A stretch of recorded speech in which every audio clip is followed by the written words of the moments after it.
came on again, and he's late again. Is this going to be the routine? Why don't you send me a proper link next time? I sent you a proper link. A proper link. It was loading. Aaron Gall's Choking Hazard 2020 podcast, a.k.a. Aaron Gall's competitive career. Oh, man. Damn. Hitting up Joe Rogan. Head on, yeah. One pebble at a time. one sticking a stick right into the spokes of the wheel. Yeah. Trying to get those little twigs. Those little twigs become branches, and then those branches become logs. Those logs get chopped, and then those logs get chopped down. They get chopped down, yeah, by big corporations, and we all have nothing eventually. So, Aaron, I see you cleaned up your basement for me. I did clean up my basement. Thank you. I made sure that everything was all set up properly, and we were professional this time. I think it was cleaned up for me, to be honest. Yeah, I doubt that, Matty. Hey. I can see you're in your bedroom. That's nice. You're okay with everybody seeing what your bedroom looks like? Yeah, it's like a lot of people see it anyways. It's all good. A lot of people see. We need I asked last episode for an MTV Cribs tour of Pat Terrell's basement. We need a MTV Cribs tour of the Tony Isaacs basement. And the Tony Isaacs basement? Is that finally complete after 10 years of construction? It's looking very nice after 10 years of construction. It could be a little bit, there's some little things that are not finalized yet, but it's looking real nice, especially because it's taken so damn long to get it done. So is it just like you guys don't have the time to do it, or is it just all over the place? My dad's just black, so it takes him a little while to do longer. It takes him longer to do things. It is what it is. And for the record, that was Matthew Isaacs saying that based on what's going on in the world right now. I want to be that was Matthew Isaacs saying that, extremely careful. We're going to make sure that YouTube goes out on this one right away. Yes. This is live and uncensored. Yeah, we're gonna release the YouTube version first, and then we'll release the actual podcast so everybody gets straight context demonetized, of it. Yeah, exactly. So I'll tell you what, so obviously we know who you are, but let's talk about who you are. So who is Matty? Matty, in a few words, is a guy who likes to portray himself as a jiu-jitsu athlete, all-around good person in the community, trying to just, showcase my skills in jiu-jitsu and as well in other areas of life. I'm also trying to become an RMT. So just who is Matty? I guess I'm 22. I turned 22 this year in July. I was born in 1997. Two loving parents, can't complain. And just that's who I am, I guess. All right, give us a little bit of a background. You've been training a long time. What were your first memories of jiu-jitsu, and what got you started in jiu-jitsu originally? I have to say that was my dad. My dad has been doing a lot of combat sports ever since he was a young kid and growing up through the years. And when I was born, obviously he wanted to get me into doing Brazilian Jiu-Jitsu so I'm able to defend myself if I ever have to, stuff like that. As Jiu-Jitsu is great for self-defense. So I would say my dad was a big influence, obviously trying to get me into Jiu-Jitsu from a young age. I started when I was about 7 or 8 years old. At first, I definitely wasn't as passionate as I am now. There's a lot of hard times growing up trying to compete and get my gears going with jiu-jitsu. So I would have to say the first 3 or 4 years when I was 7, 8, 9, 10, trying to get going in jiu-jitsu was a little bit tough. I think the turning point came when I was 13 years old. And there was an in-house tournament in New Jersey. And I just felt preparing myself. I'm gonna cut you off. I think we dropped Aaron. Okay, so I got an anchor off my back. Now we can do this podcast one-on-one finally. Finally, go got on, rid of man. Aaron. Yeah, and also I don't want to cut you off, but just for the people that are listening to this who don't know who your dad is, just give him a brief introduction, and also we'll probably like to have him on at some point as well. Yeah, of course. My dad's probably one of the biggest advocates for BJJ in Ontario. His name's Tony Isaacs. You can go look him up. If you don't know who he is, you're not in jiu-jitsu, so I suggest you get into jiu-jitsu because he's definitely the biggest guy in Ontario for jiu-jitsu, probably in Canada, to be honest. He got jiu-jitsu back up and running in Ontario, and he's the reason why we're doing the sport we love to do in Ontario. So go look him up, Tony Isaacs. He'll definitely be on the show at some point, I assume. You will, for sure. But that's my dad, and we'll definitely get him on. Yep. And then Aaron, why did we lose you? What happened there? Oh, sorry. No, I realized, I'm like, what's talking in the background down here? And it was my my television. I don't even know how it got turned on. And I was like, go up there, and I didn't want to take the speakers with me, and because I would get feedback from the TV, so I'm like, I'm just gonna leave. But Matty was in the middle of a great story, so I didn't want to say anything. Do you see what I have to put up here, Matt? Up with your Matty? Aaron's always on and off. What's going on, Aaron? Okay, let's get back on topic. I don't know what it is. I just run the whole production. I just I do the advertising. I built the site. I build the recordings.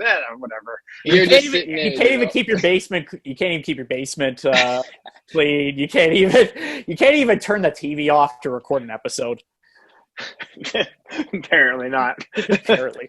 Let's get back on topic though. Matthew, you're sharing what was the turning point for you? Because you mentioned before you're doing jiu-jitsu. You started very young, about 7-8 years old. You were doing it because your dad was kind of pushing you into it. But what really turned you on to competing more and when I was younger, I would have to say I love sports. I love to play sports. I played hockey since I was 4 or 5 years old. And I hate losing in things. I hate losing. I love to win. So I would say the drive to win tried to force me back into the sport of jiu-jitsu. So it came a time, 13, 14 years old, and there was this tournament in New Jersey. And I being from Canada and having a team go down from Canada, I wanted to win so bad and bring back a gold medal and just have all the Canadian guys go down and just crush everybody down there.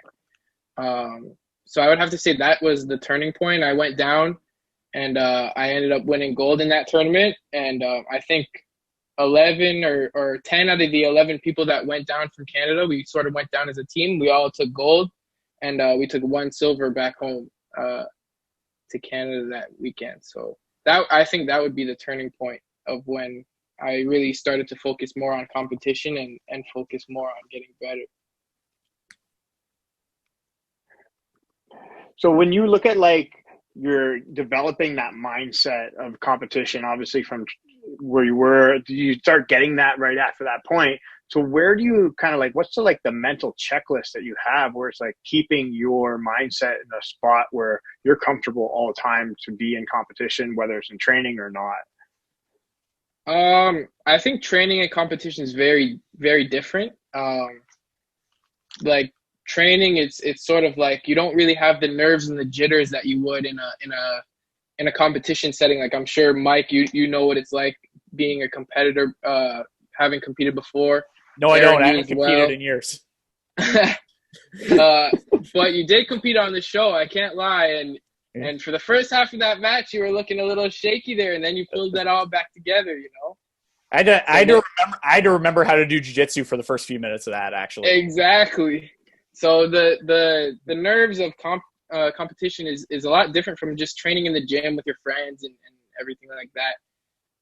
And for me personally, I don't think I could ever get over those nerves and every match is there's always going to be nerves before the match, and when I step on the mat to go actually compete, all the nerves sort of disappear, and then it's just competition time,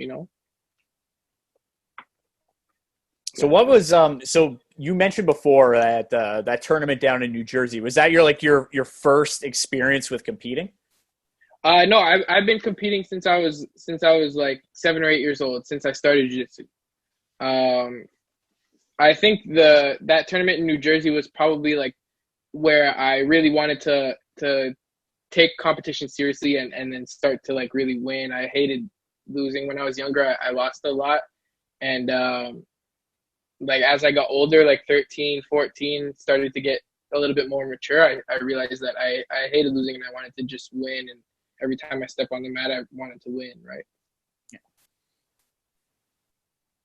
So what changed for you mindset wise? So like you mentioned like there is like a separation. I think all of us have competed to a certain degree where it's different than just rolling in the gym with your buddies. What have you learned over the years about yourself when it's come to competition? What's kind of like your mindset when it comes to competing and stepping on the competition scene? Stepping on, like, just that being out there and like seeing the atmosphere of like being on the mats, it's like you have to just keep yourself composed, right? You can't like let the nerves get to you. You just gotta stay calm and just be ready to go out and not let it affect you when you're on the mat, right? If you let it affect you too much, it affects your ability to compete, and you don't perform like you want to. So I think just remaining calm is just jiu-jitsu, right? You have to like also take into the account that everybody loses in the sport. You have to adjust every time that when you do step out and you do lose, to take that experience as a learning experience and then go back to the gym, learn what you could have did better, and then going back out and doing better next time, right? So I think just not letting it get to you when you do lose, and then always trying to go out and do your best, I guess. So the last tournament you were in was just recently, was the Abu Dhabi Nationals. So, and because we're probably not going to have any competitions for the rest of the year, like you're like the reigning champ. Yeah. I would assume. So I wouldn't say the reigning champ. There's a lot of good purple belts out there, a lot of good competitors, but yes, I did very well at that tournament. You will go down in 2020 as an undefeated purple belt. Yes. So it feels good to win. That's the second year in a row I won that tournament at purple. So I feel pretty good at that tournament. It just had a good vibe that day. I ended up winning my first match by footlock, and then I won my second match on points. Mike, you were in my corner for that match. You know how that one went. That was a really good showing in the corner right there. That was a perfect execution by the coach. I can't lie. I think we need to find footage of that second match. We like to put it up at some point, and especially my visual coaching to you. Yeah, very, very. Be acting out every step. Yeah. Well, what mat were you on? You were on 2 or 3? Because I think I was live. I was in the middle mat. I'm not sure what mat that was, but the middle mat was live. I think mine was on like television or whatever in Abu Dhabi. Okay, so it's probably there. You probably just have to pull it up. Yeah, I don't have somebody to pull footage for me, so we can't pull it up right now. We'll pull footage and we'll roll it later. Yeah, we'll roll. So now you're also a star in Abu Dhabi. Is that what you're saying? Something like that. Star. Yeah, they like that. Yeah, they like me there. It's pretty cool. You're kind of a big deal. Yeah, kind of a big deal, just a little bit. So when you look at like kind of like you see where your mindset is and you see where you rank as far as like the competition goes right now, and you've had success in competitions, what do you think is like the next step for you, whether it's in your own development or things that you're working on that's going to take you to that next level? Like, do you feel you're there, or are there things you're still working on? Like, I mean, don't give too much away, but I don't think I'm ever really gonna be there. There's got to be like you got to realize that the sport is always evolving, so there's always going to be new techniques to learn, new stuff to drill. But I think drilling is a big key in getting better.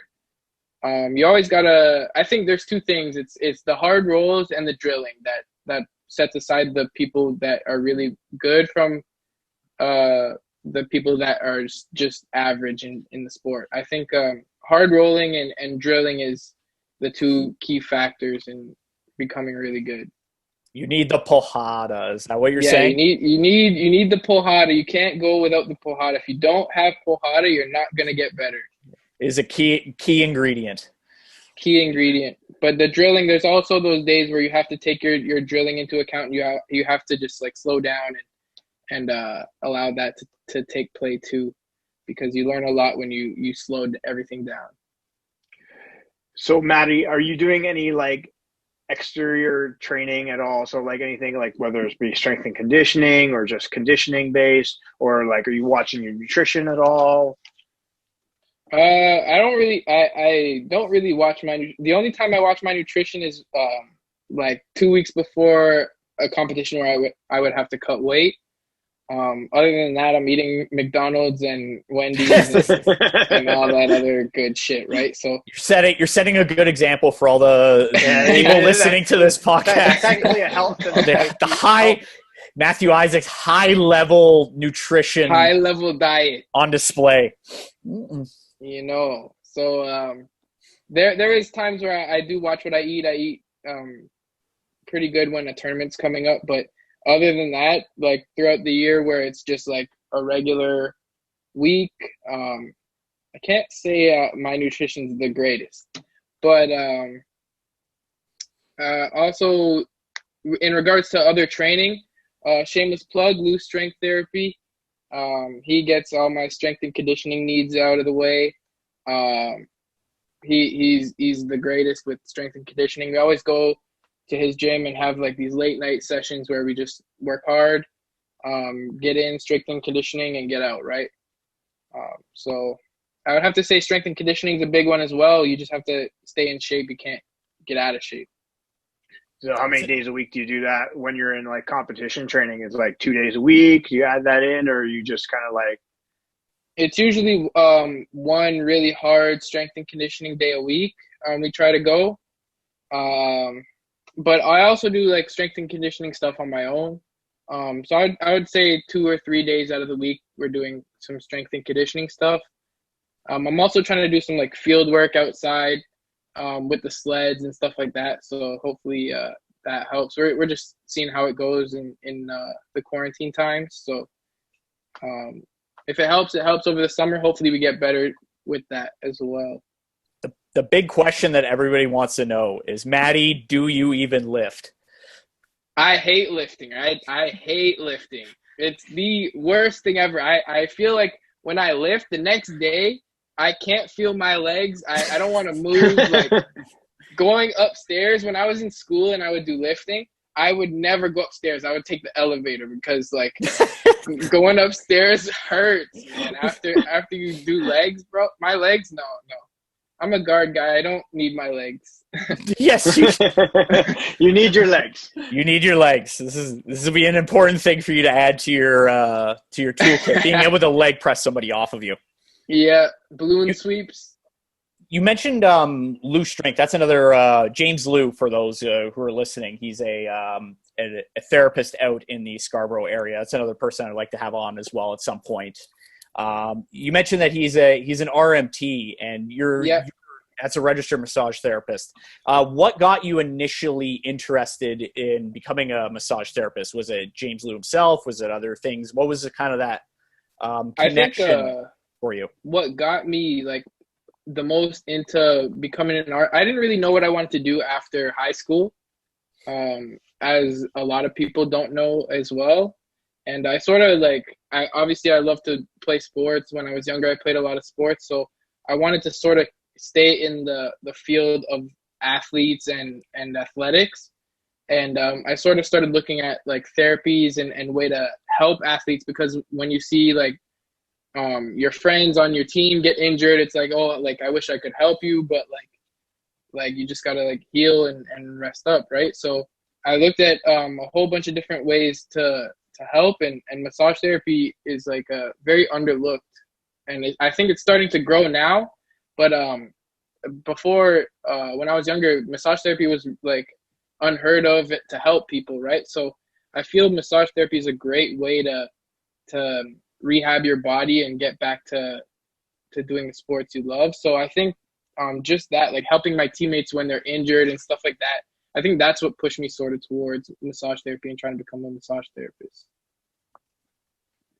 Very nice.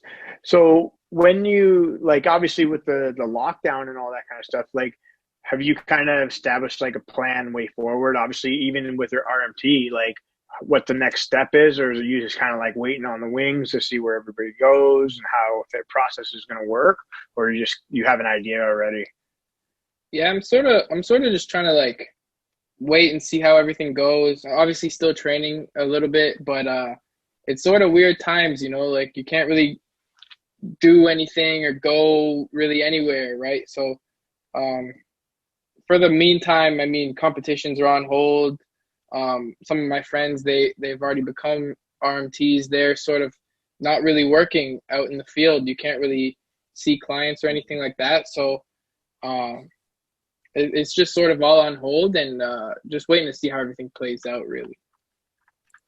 And you mentioned, what are some of like the parallels, or I guess what would be important for jiu-jitsu practitioners to know about, massage therapy, and, what are some common injuries that you've seen? Like all three of us have been injured to a certain extent doing jiu-jitsu, where we've been, nicked up, sprained this, scraped this. What are some of the common things that you see as like a practitioner of that? In my non-professional opinion, I think you see a lot of like muscle strains, especially with a lot of like push-pull actions in jiu-jitsu. You're pulling a lot, you're pushing a lot. So if your body's in a compromised position, I feel like you're gonna strain your body in a certain way, and just like when you strain your body, when you strain any muscle in your body, it causes a lot of inflammation and stuff like that. So I feel massage therapy in a way can help with a lot of the muscle strains that you obtain and a lot of the injuries that you obtain from jiu-jitsu. There's a lot of joint mobilizations that can help the joint capsules as well. It's just like so different and not the same as any other therapy, right? So obviously, because we've rolled before and we talk about people getting muscle strains and all that kind of stuff, but I've seen your feet bend in weird spots that normal people don't have. So, and that's a gift, honestly. So like how did you like get these flexible feet, and like how do you just like, is it just something that comes naturally? You like playing that foot game, I know, and you take risks with your feet. So like, do you just feel confident you're never going to get foot locked, or like what's going on? Aaron's also angry that he can't toe hold you. Yeah, it's hard. It's hard to toe hold me. You have to, like, I don't know. It's I think it's just because I like to play that foot game.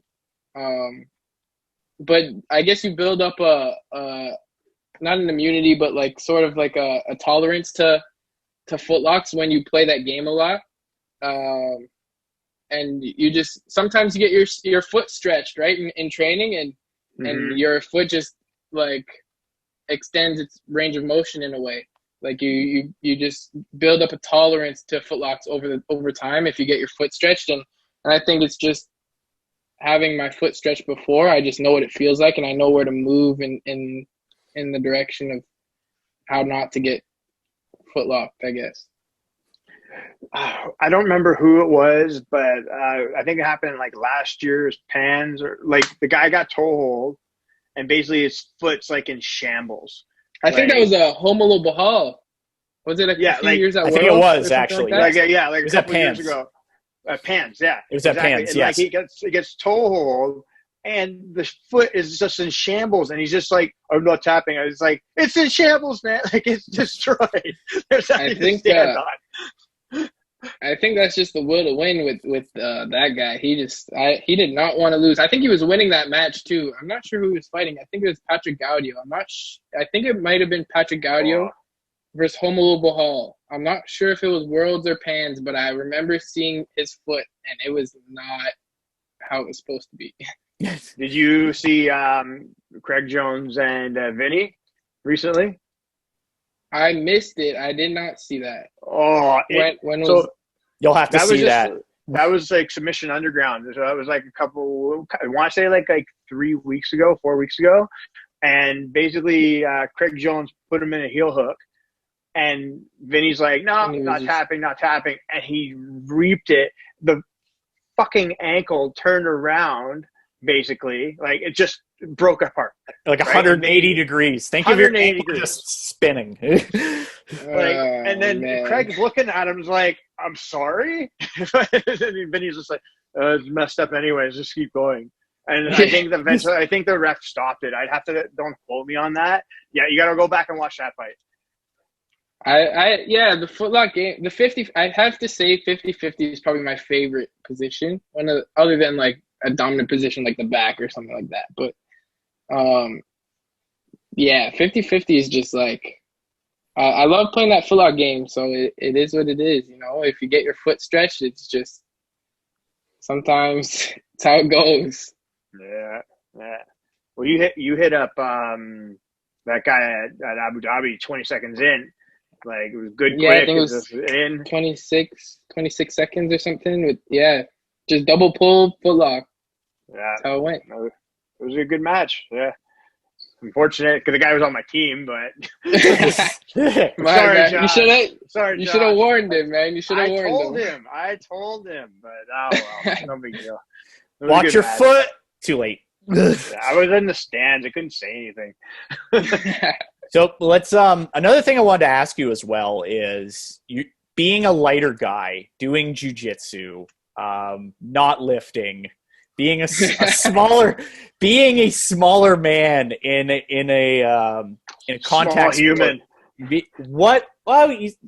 He's tall, but like doesn't have a ton of mass on his body. But we'll say for people that are lighter and are doing jiu-jitsu, what is some advice that you would give to them? Like, just either mindset wise or just like how to structure training, how to train with people that are a lot bigger and stronger than them.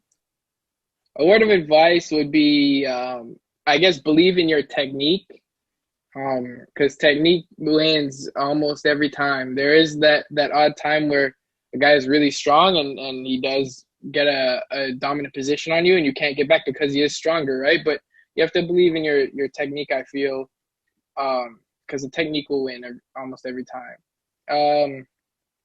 When I was younger, I would when I'm 13, 14, 15 years old, I would a lot of the times go to the adult classes and have to roll with some of the bigger dudes. And back then I would just get smashed because like the game just I was just trying to take to the game and learn it back then. And I would just get obliterated by these bigger guys, obviously, because back then I was only probably like 110 pounds. So back then I would just get smashed. And I think just over time training with these bigger guys coming up through age and learning just allowed me to learn how to deal with bigger people. And then when I got to 18, 19, 20 years old, I've gone through it all. So I think I just know how to deal with the bigger people and just know how to put myself in non-compromising positions with bigger people. So when you look at like training for like I don't even know what I'm talking about right now. I'm like looking at it. I'm like, this is live, Aaron. We'll do it live. We'll do it live. I'm looking at my notes. I'm like, what am I reading? But Michael, we gotta go turn off your TV, or you gotta turn off your TV again? No, I have to turn it back on again. I know. I do have a question though. So I want to know why you're not able to bolo Mike yet, because you've been working on this forever and you still can't pull it off. So, I think Mike's scared of the bolo. He keeps running from it every time I try to do it on him. Oh, that's it. He's just running every time, and I can't bolo a guy that doesn't want to fight. So, so I think he's just running away from it every time. I would agree. Mike's kind of a scared guy. He runs away a lot when he's rolling. I think what Matty is trying to say is all these years of me training with him, I have him so psychologically beaten down that when we slap hands and we bump and roll, he's already lost. And for people who don't know what the bolo is, can you just explain your version of the bolo so they have an understanding of what that means? The beer and bolo, The berimbolo is like there's a whole bunch of different variations of the berimbolo. You can go look it up on YouTube and stuff like that. But the berimbolo is, I guess, when you are in guard, whether it be like De La Riva guard or anything like that, and you sort of invert your body and sort of end up on the guy's back later. You sort of go around his body and take his back with the De La Riva hook. But it's a lot of inverting, a lot of grip switching, a lot of footwork, sort of. Yeah. So you're saying I can do it. You could if you practiced it, you could. Yeah. No, he's not saying that, Aaron. He's not saying that at all. Yeah, I lied. Aaron, it's not my style. I don't like inverting. You're a top guy. You're probably not gonna get it. That's true. It's so funny. My dad always is like, he's got no gut. Like Matt's got no gut, so he inverts and he folds in half. It's so easy for him to do. Like my dad's like, I'm never gonna be able to bolo because my gut's so big. Like I can't invert like he can. Oh, Tony. Tony's just not meant to do that. That's it. Yeah, his body's not structured that way. Yeah. I don't think he has the neck and the shoulders and the anatomy for a move like that at this point. That's the thing. Like with the bolo, it's just like how many people invert and you're on your back of your neck. And so obviously, like I have neck problems enough, right? So that's the one thing I've noticed with a lot of guys who used to bolo a lot. As they get older, they're like, I don't do it anymore because of my neck bothering me so much. So being on their back, inverted, all that kind of stuff. So they kind of change the way they enter it, so they're not on their neck anymore, and then it's not bolo anymore. So I can imagine the Meow Brothers are gonna have a lot of body problems later in their lives. Like they're very flexible and stuff, but they invert so easily, and it's just like, how do you not hurt when you do that? Like it's crazy. Well, wasn't it at Abu Dhabi? Basically, his leg. Which brother was it? Sorry, I don't even remember. I believe it was Ty Rutulo. He had him in a knee bar, and you can basically see this is Meow's knee, and then this is straight, and then his knee was down here. Yeah, for the people that are watching us on video. Hyperextended way beyond where an ACL would normally be, which I don't believe he has an ACL anymore. He's very flexible. I can imagine he's somehow double jointed in his knee. I don't even know, but it was very gruesome, that knee bar. It would be a very interesting massage therapy case study. Yeah. Now, one thing I want to go over with you is we talk about competition a lot, but let's have some fun right now. Like some funny competition stories. It could be, you on the way to a tournament with people such as myself and the other people. I think you know the story that I may be getting at, where young Matthew Isaacs offers some advice. There's so many stories of over the years, man, I tell you. And from when I was younger to even now, traveling to tournaments and stuff, it's just so many experiences. And so I'm so grateful for all the people I've met and all the experience I've had. I remember one time we were going to Ottawa, and I think it was me, you in the car. What was it? Me, you, Max, and your dad, and my dad, and your dad in the car. And I think we had to stop somewhere. Where did we have to stop? I think it was at a mechanic, I believe. At a mechanic or something. I think we had to get something done or change the tires on my dad's car or something like that before we had to go. And we were in the mechanic shop, and that was that. I don't know if you want to tell the story. I think you should just tell the story, man. I can't go that far. I think telling the story from a guy who seems, because I was serious during the time when I don't know, I was really serious. So So you found it very funny. I think you should tell the story. I'll set the stage. Just what you were probably 13, 14 at the time. I don't think you were much older than that.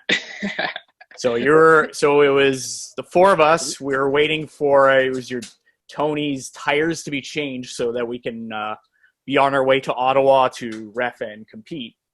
And as a father and I have a small child as well, and I'll be talking to him one day about advice with women, for example, which is what your dad hold on. was trying to offer. I just want to make sure as we're telling this story, I don't want to make sure we don't get anybody in trouble. So no, I think we're good with this story. No, we're good with this. We're not okay.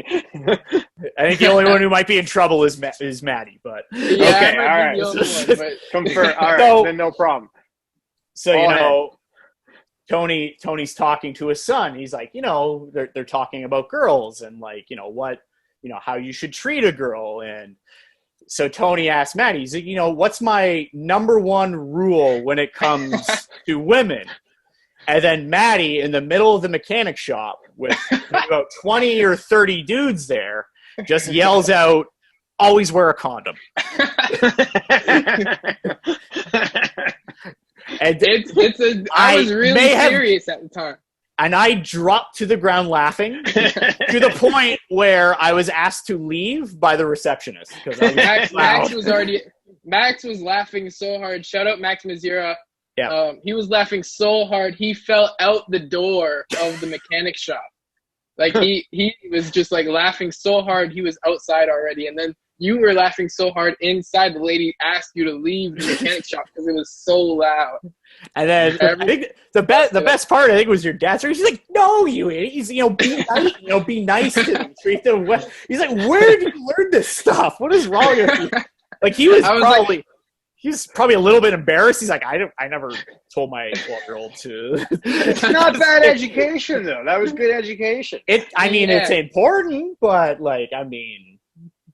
to be honest, I didn't know what he was getting. I thought he wanted a real that was my real answer.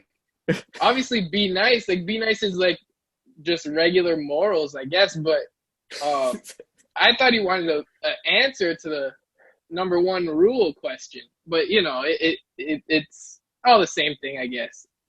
It's all about the things that you learn on the road at jiu-jitsu tournaments growing up. Yeah, I had so many good memories of going to Ottawa. Ottawa's one of the funnest tournaments to go to over the course of the years, just with from the people who run it to the travel stories and going in the hotels and staying with your team. I remember we always used to go stay with Amir Yafawi down at Combat Arts. He there was always good times with him in the hotels. Shout out Amir. Yeah, man, just so many good stories out over the years of traveling and competing and stuff. Always traveling with the Gringos. Shout out Gringo and Action Reaction. Always good stories everywhere, all around.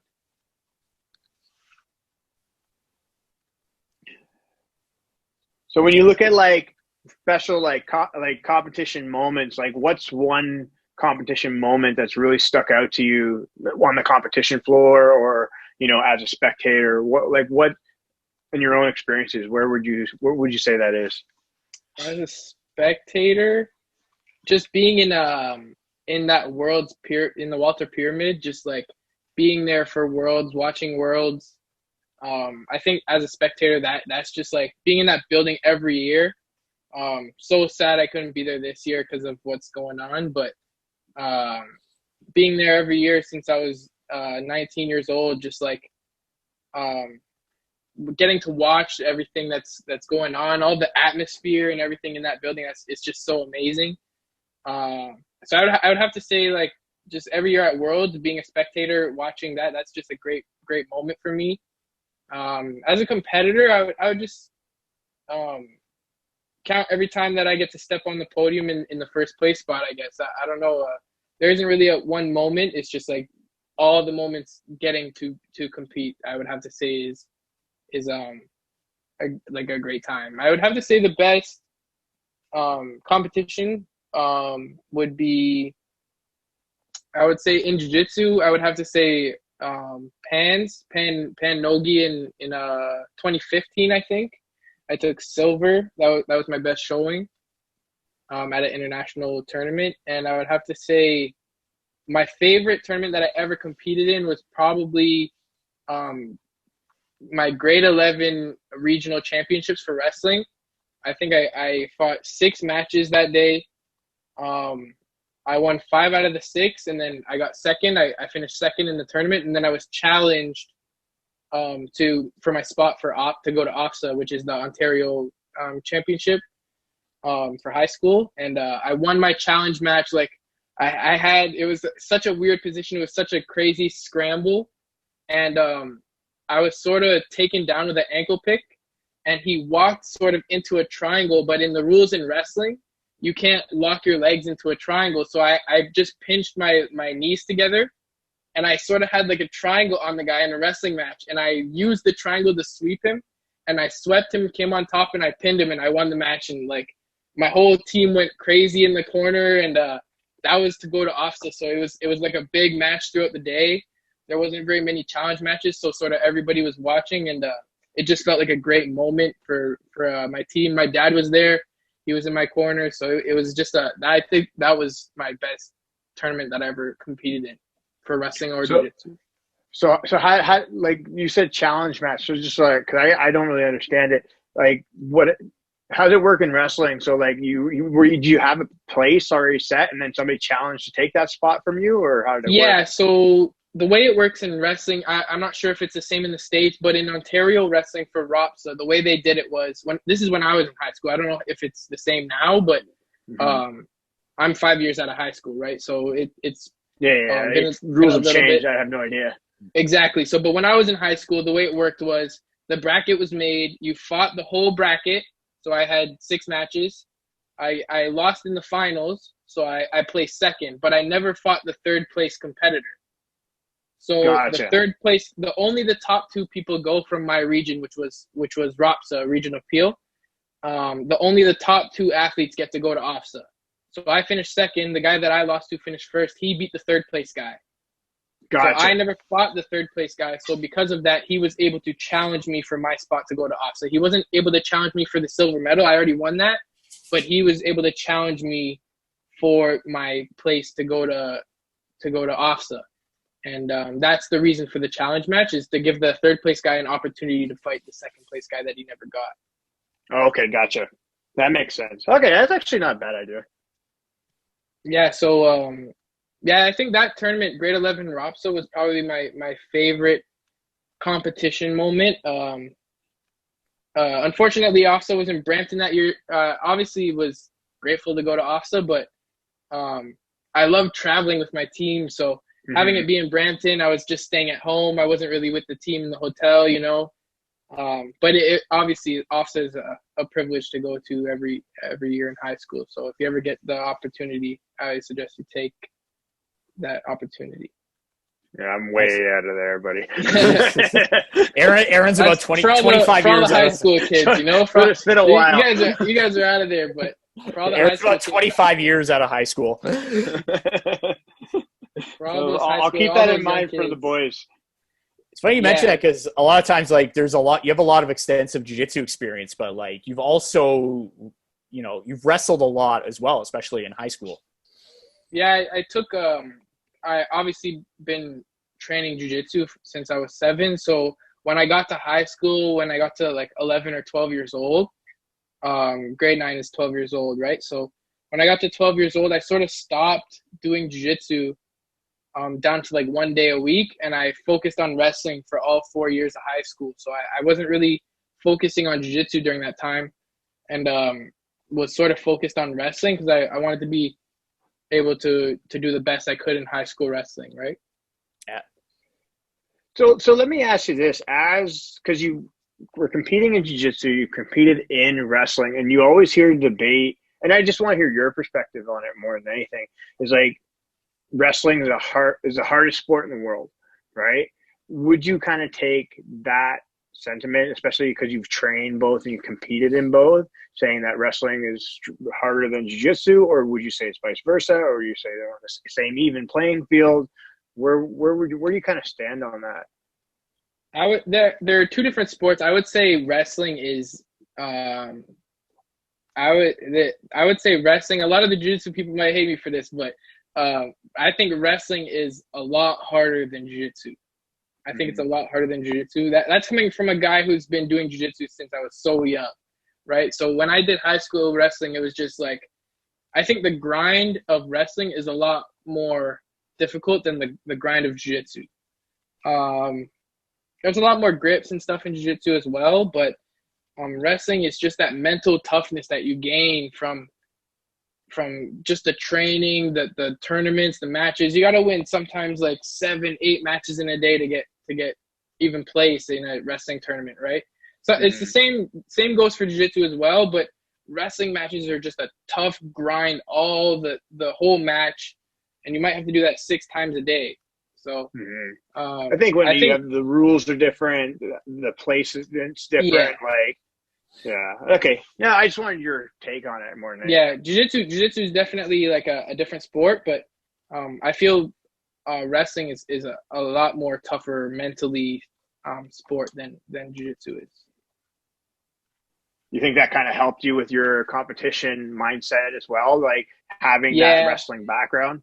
Yeah, I would say so. Wrestling in high school helped my jiu-jitsu. I wouldn't say my jiu-jitsu, maybe a little bit, but I think my jiu-jitsu helped a little bit with my wrestling. It sort of gave me a competition base already, but I would say my wrestling helped my jiu-jitsu way more than the other way around.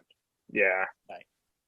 What would you say that your, like, we're talking about like maybe wrestling practices and competitions are like a lot more mentally taxing. What would you like to change? So like, let's say you're running a class or you're running a competition team. What would be like your ideal, like, this is how we're going to train, this is how we're going to do things? Like, how would you split things up? To be honest, I would dedicate like a training session to rolling. Like I wouldn't even do, because a lot of classes are like you drill, you start up with a warm-up, you drill, you go over the techniques, and then at the end of class you roll, right? That's like sort of your standard jiu-jitsu class, I guess. For if you're a competitor, I recommend you just have a class where you warm up, you get into like sort of like a movement sort of mode where you're getting warm and stuff, and then you go straight into rolling. You go straight into scenarios, you go straight into rolling. I think if you want to do technique and drill and stuff, I think that should be a completely separate dedicated class. Like I think you should roll one class really hard, and then you should drill separately in another class. I think that's how it should be for competition athletes, right? But everybody's got their take on it. I don't know if you guys might have a different take on it, like, but that's, I think, how it should be run, right? Aaron, do you have a perspective on this?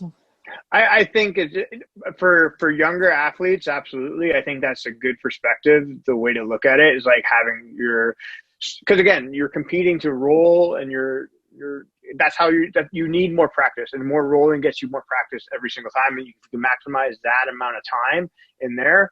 That's what you need, right? And then you solely base it into drilling on other days. I think it's perfect. So that way it's recovery. With older athletes, though, like yourself and me, I don't think hard days, you have to kind of keep them few and far between, right? Because I would say you have like maybe one of those once every 2 weeks where it's basically having a hard rolling based sessions, or the whole class of an hour, or let's call it 10 rounds at 6 minutes, whatever, right? And then you're focusing on your technique, and then you have your light rolls, but more like argumented situation drills, right? So it was just staying in those positions and fight from those positions only. That's my take on it, especially with older athletes, because you can't be rolling hard all the time. Whereas, and again, I think it is vice versa, right? I think it's a good complementary. Whereas, okay, if you're off a competition, now there's a way to kind of peak yourself down, right? Because obviously during competition, you want to be peaking at the right moment. And then if you go right back into that type of training, right away, you're just going to burn the body out eventually. So Yeah. I would say let's bring it back down and bring it into, again, the more traditional style for maybe a week, right? Like, okay, do technique, then you do your warm up, you roll and have that, and then you go back into more situational, and then as you start your training to get ready for the next competition, then you're going into your hard days 2 to 3 days a week, and then having your technique based days. That's There's my always take. you always have, it's perspective of the athlete, right? So if you're a 19, 20-year-old athlete, or if you're a 30-year-old athlete, if you're not an athlete at all and you're just doing it recreationally, there's always different like ways to do jiu-jitsu. You have to make it so it's based on yourself and your own goals, right? So recommended if you're a competition athlete, you definitely have to get those rolls in. If you're a recreational person who's trying to learn how to defend themselves, I definitely recommend you go through the motions, you do the techniques, you break down each technique so you get it perfectly, and you don't have to think about it when you have to do it out in the street per se, or anything like that. You just bang it off just like so easy because you've done the technique, right? I think you mentioned something that's very important, because everybody has different goals when it comes to jiu-jitsu. Like, some people are going to, want to be a world champion. Some people just want to do something, just to, lose weight, learn how to defend themselves. So there's sure. a variety of different classes for each individual. I guess one of the last questions I want to ask you is, if there's somebody listening to this podcast and they're thinking about trying jiu-jitsu, what would your advice be to them?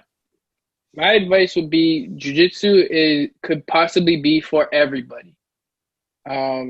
Jiu-jitsu, it has a special way of adapting how you use it, and adapting how you train it to be able to have that effect on everyone. Like, whether you're a very large person or whether you're a very small person, whether you're a girl or whether you're a boy, it shouldn't matter what kind of person you are.